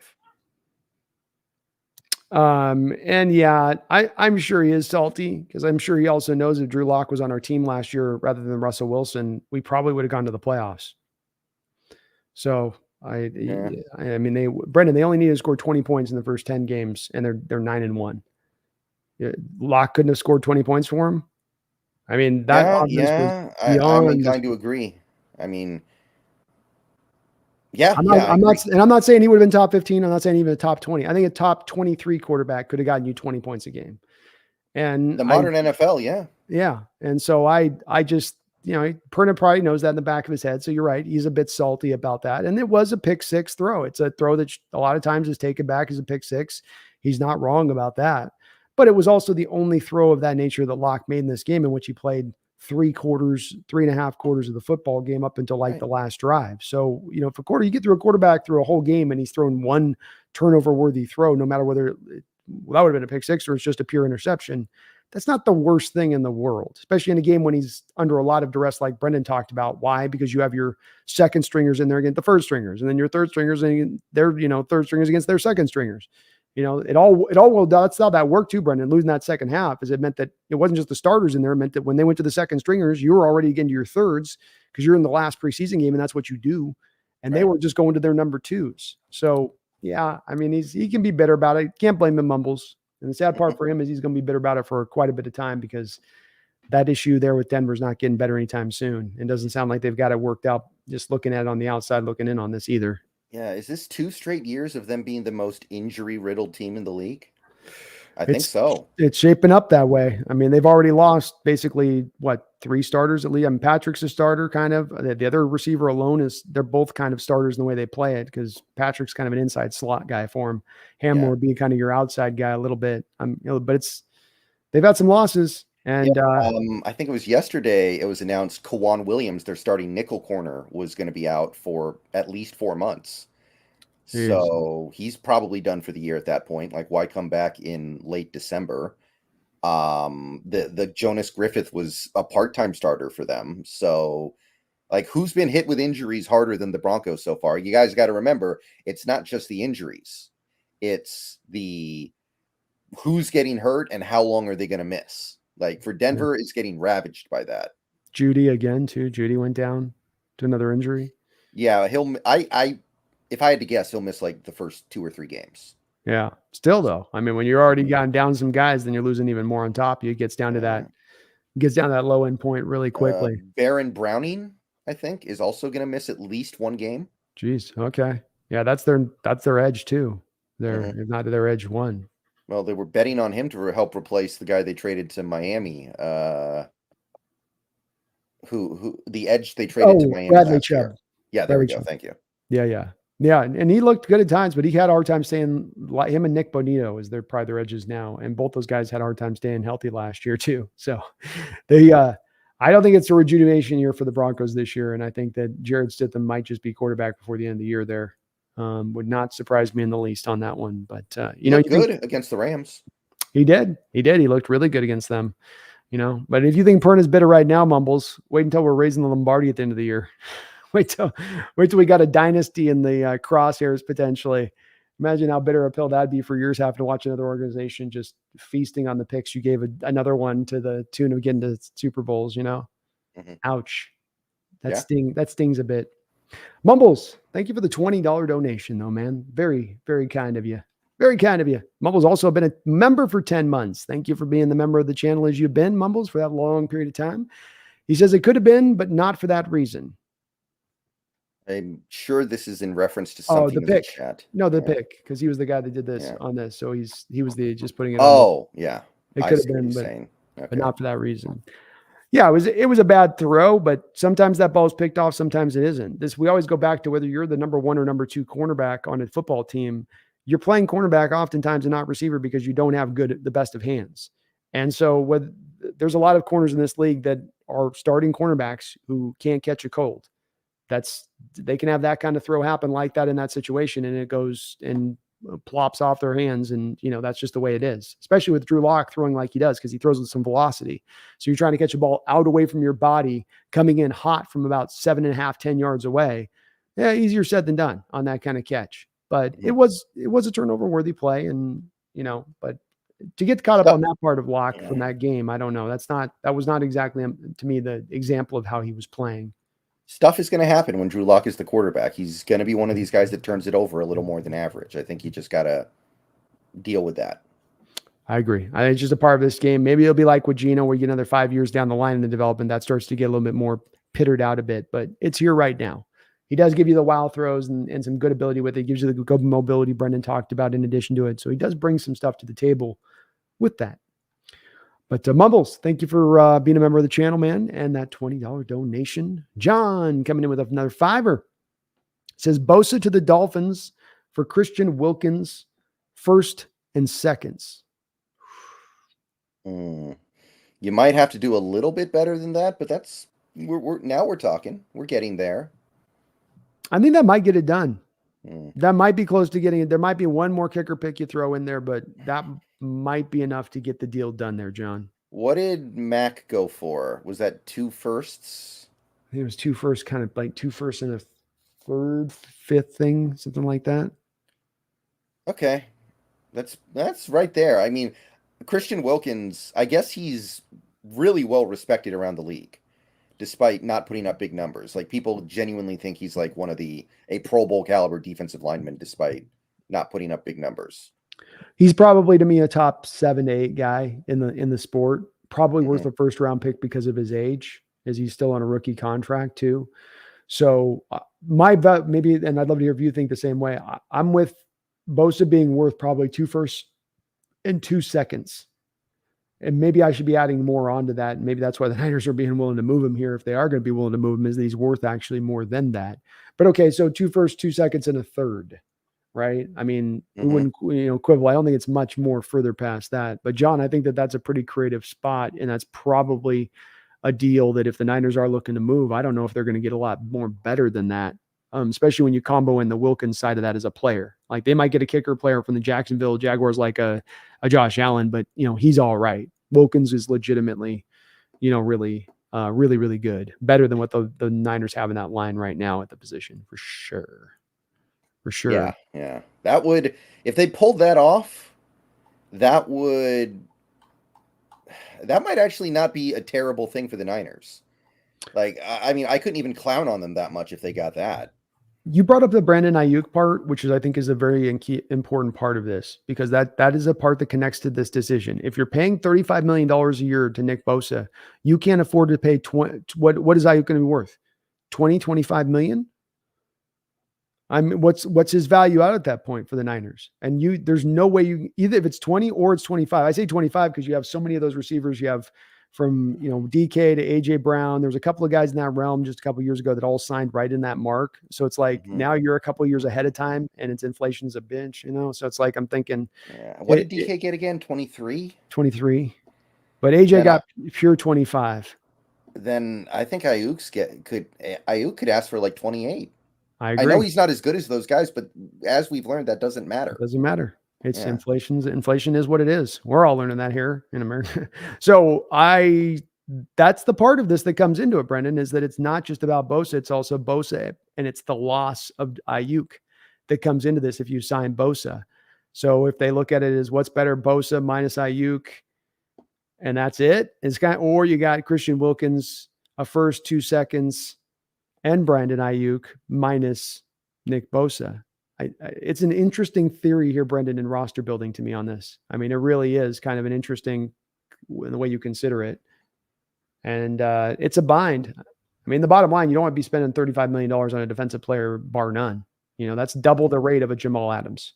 Yeah. Well, that's why you extend him last year Yes. before this. Like, I can't believe they botched that. But Yeah. if they pulled off this Dolphins trade, I wouldn't even make fun of them. Like, I would be like, you know what? They did good. I would have a hard time landing where you're ending on that because your first point you just made a second ago. They botched this up by trying to rob. We'll get one more year off. Like I've said, they did the Dak Prescott thing that Dallas did. You could have rewarded him, got him in at a decent deal. You waited, and now you're kind of moaning about paying the price. And while as Wilkins does help them, and he does like make that defense still okay this year, they're nowhere near the same place as far as their edge group goes and what they're bringing off the edge as far as, you got the Drake kid from USC. Omanuya is over there with the Kansas City Chiefs, and he had almost starter-like reps off the edge on the other side last year at times.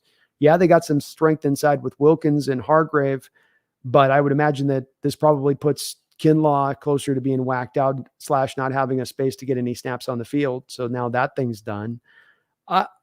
I think it still helps them to keep themselves moderately in there. Maybe long term, it's best for them in that respect, Brendan. But if we're looking at it through the lens of is it best for 2023, does it not make them, significant? Not saying, but pretty. It does make them worse. Oh, It does. yeah, of Yeah, course. But this is about the best you could do to recoup the situation. it's true. I mean, I guess what is the better trade? Like I'm saying, Josh Allen. I probably should just be agreeing with you on this because I mentioned in Josh Allen. What's the other deal? I mean, what's the deal they're going to make as far as a return for a player? The assets are going to be the assets. 2 firsts and 2 seconds plus maybe a little bit, but that is it. There's nothing that goes beyond that. So I think it's a good point on your part with it. And yeah, you got to feel like they did what they could with it, but it still is to me a little bit of a more than being a gold star. You're giving them a bit of a red mark on it because of the fact that this is something with you guys not having the foresight of the situation to anticipate, and you could have anticipated it. You knew Bosa was going to want all the money. This was not a shocker that just suddenly he wants 35 million. No, you knew what was going to go on with him. You knew how this was going to play. But that fan base is going to freak the F out, Brendan. If they trade Bosa, they're not going to be happy with Wilkins. I will guarantee you that. That's not going to be like, oh, well, Wilkins is a good player. They will be losing it. Oh, yeah, especially because the assets you get, you won't even have them for another year. They're supposedly all in to win now. That's why I think they still should probably pay him at the end of the day, because this is not a situation where you have time. You don't have time for this. Yeah. You've already paid so many guys like Armstead, like Debo, like Trent Williams, soon Ayuk. Yep. Like you got to go now. That's why I feel like they got to suck it up and deal with it. But it's a weird one. It's a strange situation, and it's tough signing that kind of check, but they've gotten themselves into it. And I agree with you. At the end of the day, you got to buck up and just sign the deal and lose Ayuk next year and try to just move on from it at that point, in my opinion. I think you can't. You just got to not get cute with it because you're in your mode right now. You're at the end of your Super Bowl window right now. Do you want to get the last year of that out of it, or do you want to close that window shut prematurely because you have some hesitance about signing a $140 million deal to a defensive player? It just doesn't track for me, Brendan, right? Just doesn't quite track. Defensively on the line, we talked a little about Levi Bell, Tyreek Smith. Gotel played well for us. I'm hoping he gets back on the practice squad. Maybe a little bit of insurance, nose tackle support there from this Packers game, Brendan. BBK was cut today, even though he did okay in this game. Didn't do a lot of bright stuff. Who else to you on the defensive side of the ball in this game might have stood out as being a little bit of noteworthy or worthy discussion? Let me think here. Matt Gotel, who's already been released, but Gotel had a pretty nice preseason. overall, I'd say. He did. He was a good nose tackle in there. He looked pretty immovable with the double teams when he would get him, and he could go in and track down and make a play, scrape down the line of scrimmage. I liked what I saw. Thought there was an outside chance he makes the roster, Brendan, if you weren't sure if Cameron Young was going to be ready to go here. But the team has released him out. I'd love to see him on the practice squad. Well, each player gets 2 practice squad promotions a year, right?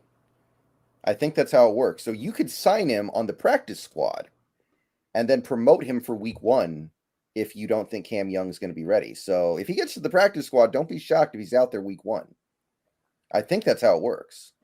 That sounds probably about right to me too. So I could see it playing out that way. That would make some sense to me if it goes that route with it. He looks the part at least. And he did hold up over all 3 of those games. You can find a player or 2 in all of those games where he was flashing along. Not a whole lot else. Jacob Sykes had a player or 2 in there looking okay. But of course he was released along with the rest of the bunch on that.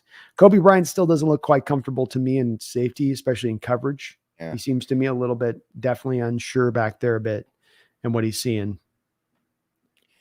Yeah. The good news is we don't really need him at safety. There are 4 guys who would be ahead of him on the depth chart right now. So he was listed as a cornerback on our depth chart, I think, for good reason. Although, did you notice we actually carried an extra cornerback? Well, that's why I think that he is your 5th safety on this roster as far as they're concerned. Because when you look at it, like you say, 4 safeties, but you got Jamal, who you don't know when you're getting back for sure. So you're going to rock games where you might have 3 safeties.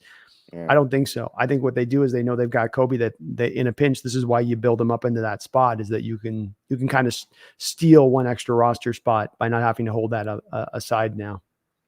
But smart of them to do so. I think the roster, and maybe this is a good time to turn this towards this, Brendan, a little bit. They did a good job, I think, on this roster of not overthinking this or going outside and letting something go that wouldn't have been smart. Trying to go to 3 running backs. There was a worry for a while there that DJ Dallas had done some death ensemble thing on his Twitter all of a sudden, removed his Seahawks mentions. There was like, is he getting cut? So I'm glad they didn't get cute like that with that. When you look at this roster cut down day, did it pretty much fit to form with you as well? Or was there some strange outliers to what you were seeing? Kind of surprised we're only going with 6 defensive linemen, especially when 2 of them are injured. Mm-hmm. So I feel like that's going to change in the coming days. Mm-hmm. Other than that, I actually kind of like that we went with the 9 offensive linemen. I thought we were going to do 10, but that gave us a little bit of extra room to keep a guy like Artie Burns, who has been playing really well, but I didn't think we were going to have room for him. So you do that. You also get to keep 6 receivers because you have Cody Thompson is still on the roster at the moment. Mm-hmm. That may not be long, but I'm pretty cool with most of it. I just don't feel great about having 4 healthy defensive linemen on the whole team right now. We've had this one circled for a while, Brendan, and you and I have been sitting there going, okay, we walk into camp. Not sure about this defensive line. Jaron Reed, 0 tech. Cameron Young with some of the college tape that you worry about coming off the back of that. Brian Monet with the injury that he sustained that you weren't really sure when he's going to be ready. And now we get through camp and we don't see any of Cameron Young. Jaron Reed's in for about 8 snaps at the nose tackle position, and Brian Monet remains injured. I'm very still worried about this defensive line. Maybe it just comes down to this team looks at the way that they run their fronts, and it's not as important a thing as it is to the fans. And we're all still caught up in the 4-3 days of defensive linemen being so valuable in that way. But it remains a huge concern for me as well, and one that I just keep coming back to going, they're going to do something else. I mean, come on. We're not just running with it. There's something that's going to happen. Something is going to just we'll give it time. Something's happening. Okay. When are you guys going to do some every day is ticking closer and closer. I'm not looking for much. If it's Jonathan Hankins, that's fine. If you want Jonathan Hankins in here for a few weeks to play 15 snaps a game, that's cool. Mm-hmm. I got no issue with that. Now, granted, that's problematic because he's a veteran and he would get his full salary for the whole year guaranteed. But the point is, I don't need to bring in Vince Wilfork here. I just need to go get somebody who can move his body in a way roughly resembling that of an NFL player. Yeah, you're not looking pass rush. You just want a run stuffer. And that tends to be a skill set you can find somehow, some way in the open market if you're seeking it out. The problem is we just haven't seen the Hawks seek it out quite yet. They've not shown any indications of trying to trade for anybody or seem that impelled by the situation right now to do something. It'll be something to track and monitor, and maybe they're just good enough there. Maybe Brian Monet's just an inch away from coming back. And we know the team's been high on him, Brendan, having rewarded him with that contract a couple of seasons ago before he'd actually really done anything.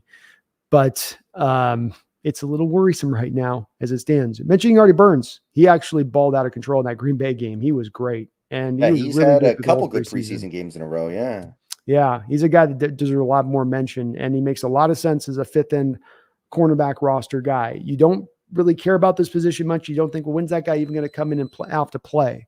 But here's a guy that you can call upon now as a fifth corner on this roster if injury does beset that cornerback room, and you can go very deep into it, and you can feel very strongly that this guy can go out and be a functional starter for you for a couple of games if you have to call upon him to do that. Do you not? I feel totally fine out there with Artie Burns. Obviously, he's not great, but there is a level of comfort there because he is a veteran. He's been doing this for a while. Wasn't he a first-round pick? Mm-hmm. Yeah, like 23 or something. Yeah, there's some real stuff here. He's a real player. And if he has to play for us this year, I'm feeling pretty good about that. Like, it won't be amazing, but he's not going to let you down in any big, obvious way, I don't think.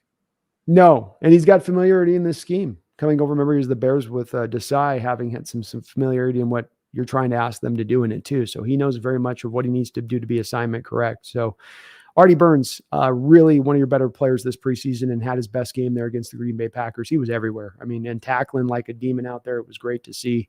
But nice to have him on the roster. Hopefully this nose tackle position, Brendan, that they can start to take a look at a little bit closer. I don't know what they're going to do. Like we talked about earlier, as we were kind of prefacing this a bit, you go through the defensive linemen that are on the open market, and there's like 2 or 3 guys that are sort of quasi maybes, but nobody that you feel good about that's anything more than just a jag. Nobody that supplies that thing you just talked about, Brendan, which is get in there, be mobile, be strong in the run. I don't even see that on the open market right now. So Snyder's going to have to get a little bit creative with this without there being a real clear solution to the problem at hand. Yeah, I don't know what it is, but I know it's not going to need to be that much. Again, we don't need a super duper star here. I don't even need another player as good as a Al Woods. It doesn't even need to be like that. It just needs to be somebody who can play. Mm-hmm. Just get us through this process until we can figure out what we got with Monet or what we got with Young, which we'll find out in a couple of weeks. And they got the trade deadline. You can go make a stronger move if you really need to do one at that point. But you sure would like to not have to go into week 1 with where it's sitting right now, because it does look a little bit looks a little strange. Brian Myers, thank you for the $10 donation. I do appreciate you, Brian, for that. He says, Hawks Nest and 12's family most likely won't see either of the first 2 games and miss the streams as I celebrate wife's milestone birthday outside the country.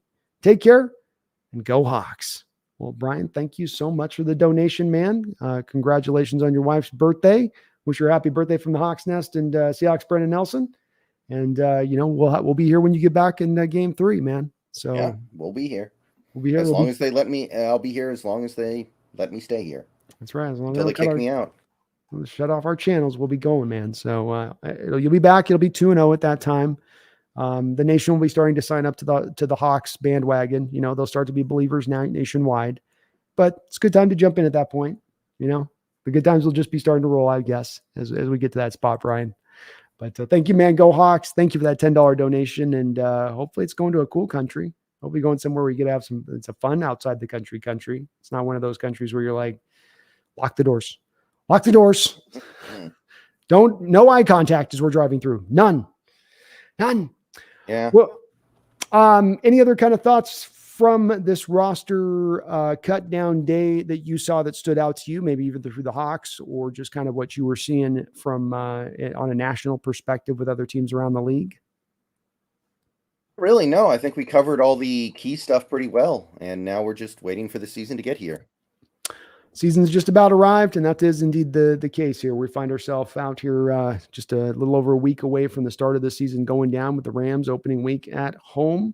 Nice little opening match to get at. Brandon, I just think just to put a capper on this as far as the preseason goes, this team gave you a couple of team-based wins, which was nice to see. You took Packers with their set first stringers on your second, their seconds on your third, and you took them right to the brink 19-15 on the road in Lambeau.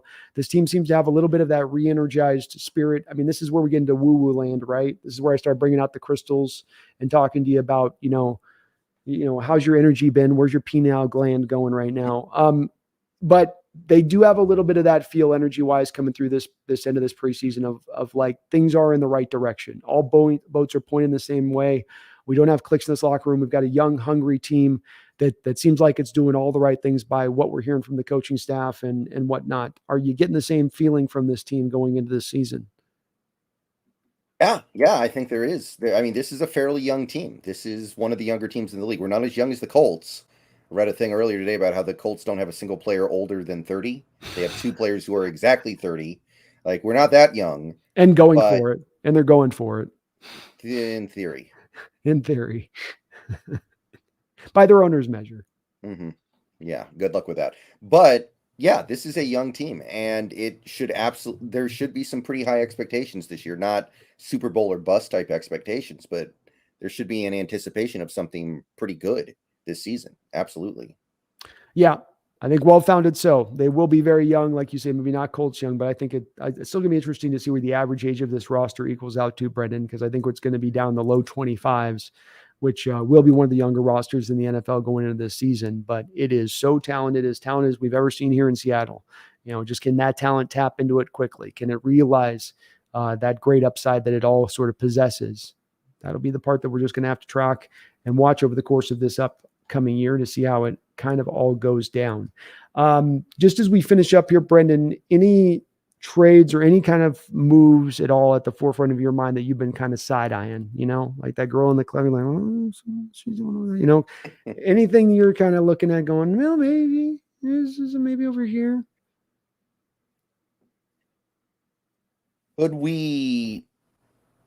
I was wondering, do we need to do a little bit better than Forsyth? But we decided to keep him. So I was thinking about maybe, is there a left tackle out there we could get? Because we saw it today.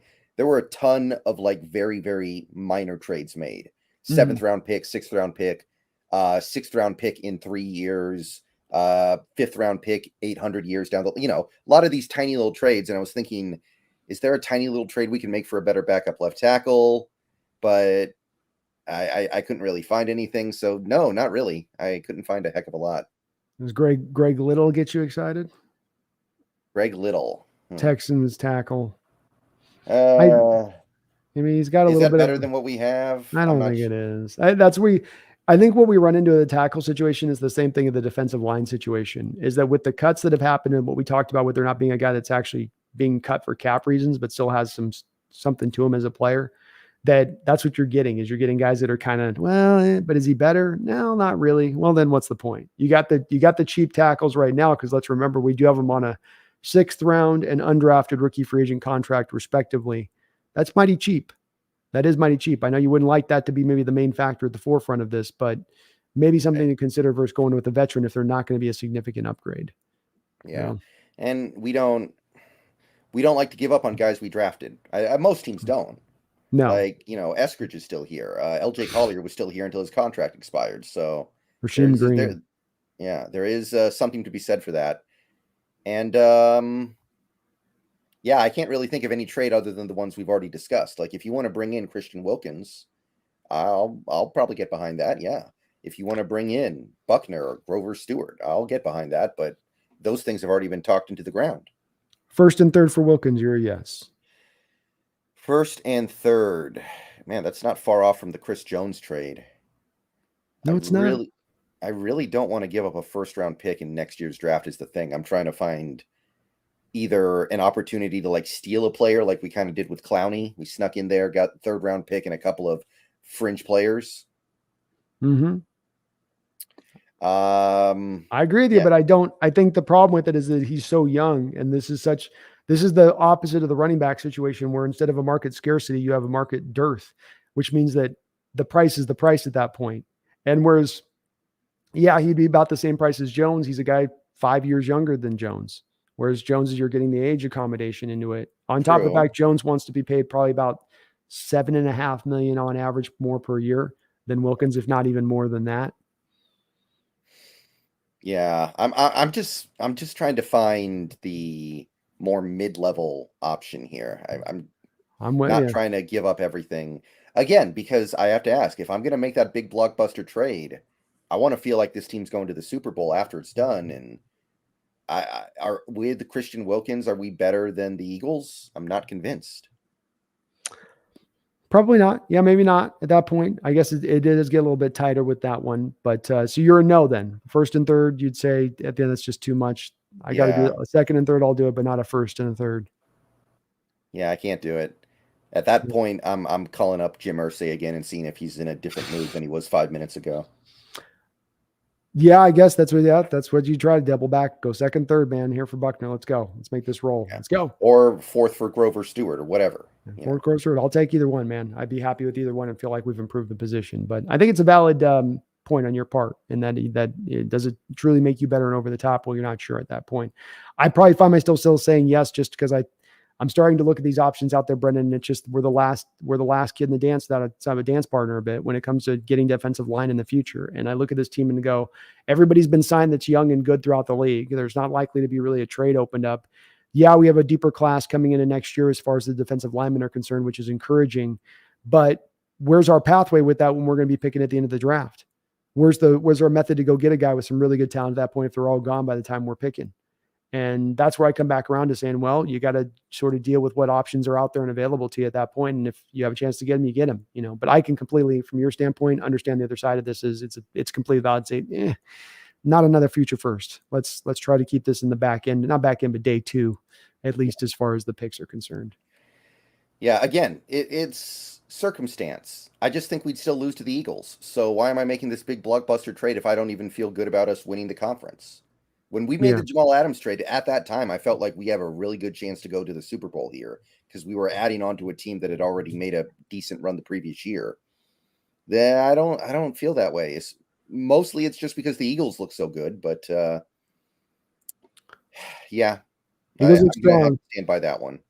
Eagles look strong, man. I can't deny it. And they did a great job in this draft, and they're going to get returns from that draft this year on top of it. So it's a valid thing to say because I think that they're going to still be tough again this year. As long as, of course, Jalen Hurts can remain upright, running the position like a running back at times, is that going to really work again for a second year? He got injured last year, and he said, I thought I broke my collarbone when he talked about the injury. So hopefully he can stay upright. Hopefully he can make it, make it roll in that respect of things. But it's going to be a fun year, Brendan. We're going to have a great time doing this upcoming year. Where we may be back Thursday, we might push the show to Saturday over on Brendan Nelson. Not Brendan yet Nelson. to be determined. TBD on that side of it. So we will let you guys know on an update on that. Keep an eye out for that. But me and Seahawks Brendan Nelson here, go over to his channel if you're not subbed. Seahawks Brendan Nelson here on YouTube. We're going to be doing 2 shows a year throughout the whole course of this year, along with, I'm sure, an emergency stream or two if John Schneider gets a little if he gets a little funky with it, if he decides to get a little funky with it, then we're going to definitely be doing a emergency stream here with you guys later on. But looking forward to this year, Brendan. I'm as excited for this upcoming season as I've been as a Hawk fan in a lot of years because it doesn't feel like we're stagnant. Doesn't feel like we're sort of spinning in circles. It feels like we're really moving on up that mountaintop. Maybe not get there this year, but we're at least going to get to one of the peaks. We'll get to at least the base camp, and the peak will be right there in eye shot for next season, if not. I see it happening. Well, folks, we will be back either in 2 days or in 4 days. One of the two will reschedule if we can't hit Thursday, but we will be back and be back soon. Until that time, I would hope that we don't have to remind you with a season like this looking so good with our Niners rival over there, just vomiting on them constantly. But even that being the case, we know sometimes we got to let you guys know because you can tend to forget, can't they? I mean, it can slide out of your mind. You got that Mariner baseball going on, so you can forget about the Hawks a little bit here with them killing it. Last question, by the way, I wanted to ask you this: Ohtani, blank check, yes or no? I mean, I'm still game for it. We don't need Ohtani the pitcher. And he should be much more affordable now that he can't pitch or will be limited in his pitching ability going forward. So I'm still game. Like we've actually finally got that thing that I've been talking about for years. Mm-hmm. A lineup full of guys that don't make you want to turn the channel when they come up. Like, because you've added guys like Canzone and Rojas that have been pretty good.